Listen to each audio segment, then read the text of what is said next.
So for this one, we need to obviously do a ballast, and these got some of those weird round bottom ones too.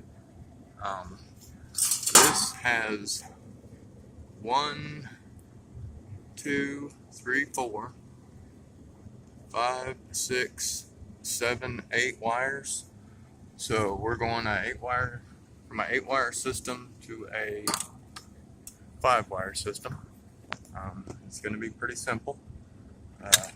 We're going to swap to one ground wire, which will be red, and then we'll have 2 positive wires, and that's the blue.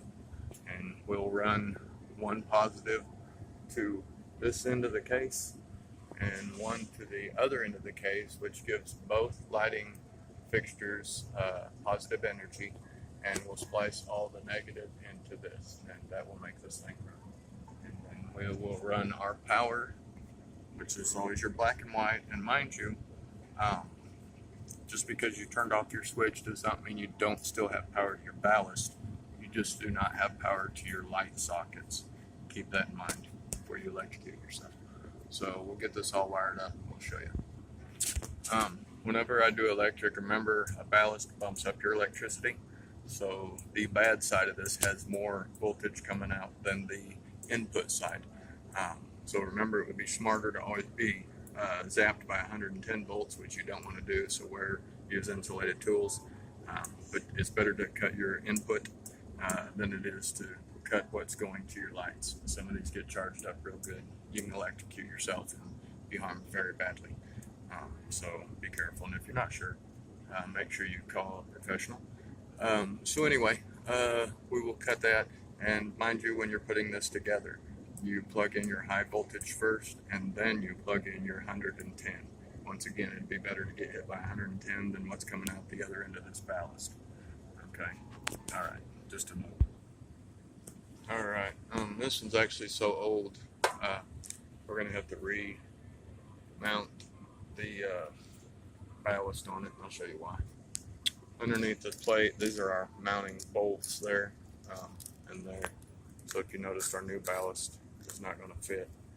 So we'll have to relocate one of those, drill a new hole, and you will have to take out this plate to do it properly. So all those screws right there. Okay, we've got our ballast put in.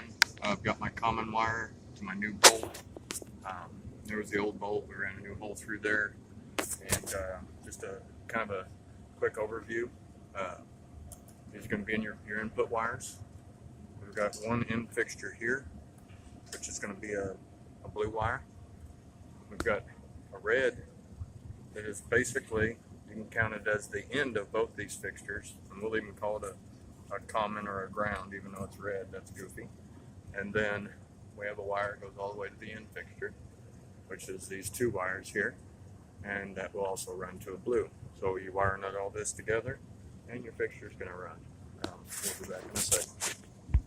Oh yeah, we're also replacing these sockets here. So you'll just tie all 5 of these wires into that one red wire, and your stuff will work.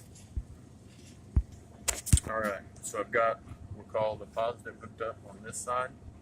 I shortened this wire. Less wire is less resistance and less heat. Here's what we'll call the negative. Put a bigger cap on there. That way, to make sure I have a good connection. And on this, I was able to chop off one of the connectors, so I wouldn't have 3 on there instead of 1, and shorten the line as much as possible. That's the output. So now I'm going to go back and do my 110, and I'll connect it to this. And we'll just, after that, turn it on. She should be good. This one actually has a little adapter. They fell out when I opened this thing up. Apparently somebody lost the other one. Chose not to put it.